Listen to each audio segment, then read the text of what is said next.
சென்னை அசோக் நகர் அரசு பள்ளியில் மூட நம்பிக்கை விதைக்கும் வகையில் பேசிய பேச்சாளருக்கு கண்டனம் வலுக்கிறது. மாற்றுத்திறனாளி ஆசிரியரை அவதூறாக பேசிய புகாரில் போலீசார் விசாரணை தீவிரம். பள்ளியில் நடைபெறும் நிகழ்ச்சிகளை நெறிப்படுத்த வழிகாட்டுதல்களை உருவாக்க முதலமைச்சர் மு.க.ஸ்டாலின் உத்தரவு. சமூக மேம்பாட்டிற்கான சீரிய கருத்துகள் மட்டுமே மாணவர்களின் நெஞ்சங்களில் விதைக்கப்பட வேண்டும் எனவும் அறிவுறுத்தல்.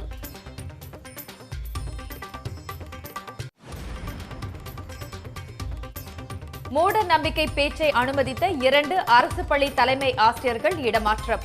தவறு செய்த அனைவர் மீதும் கடும் நடவடிக்கை எடுக்கப்படும் என அமைச்சர் அன்பில் மகேஷ் உறுதி. பாலியல் பிரச்சினைகளுக்கு தீர்வு சொல்லி வீடியோ வெளியிட்ட மகாவிஷ்ணு ஆன்மீக பேச்சாளராக மாறியது எப்படி? திருப்பூர் அருகே உள்ள மகாவிஷ்ணுவின் அறக்கட்டளையில் போலீசார் சோதனை.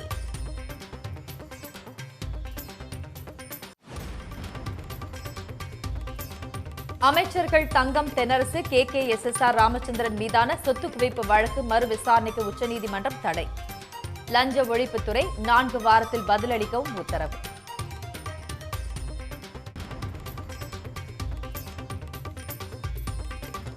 விநாயகர் சதுர்த்தியை ஒட்டி சந்தைகளில் களை கட்டிய விற்பனை. பூக்கள், பழங்கள் உள்ளிட்டவற்றின் விலை உயர்வு.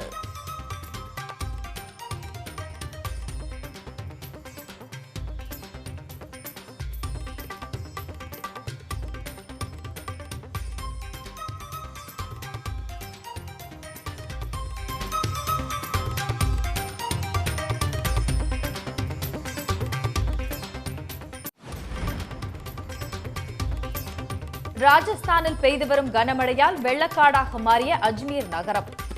குடியிருப்பு பகுதிகளை சூழ்ந்த வெள்ள நீரால் மக்கள் அவதி.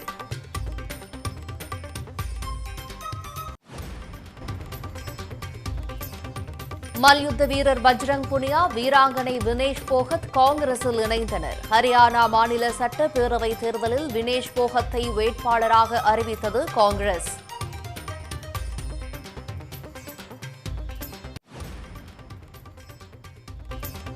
பேச்சிப்பாறை, பெருஞ்சாணி அணைகளில் இருந்து ராதாபுரம் கால்வாய்க்கு நீர் திறக்க விவசாயிகள் கோரிக்கை.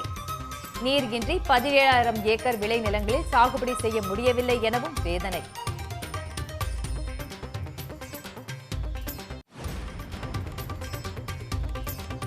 சென்னையில் பயிற்சி நிறைவு விழாவை ஒட்டி ராணுவ வீரர்கள் வீரதீர சாகசம். தற்காப்பு கலைகளை அரங்கேற்றியும் குதிரை ஏற்றம் செய்தும் அசத்தல்.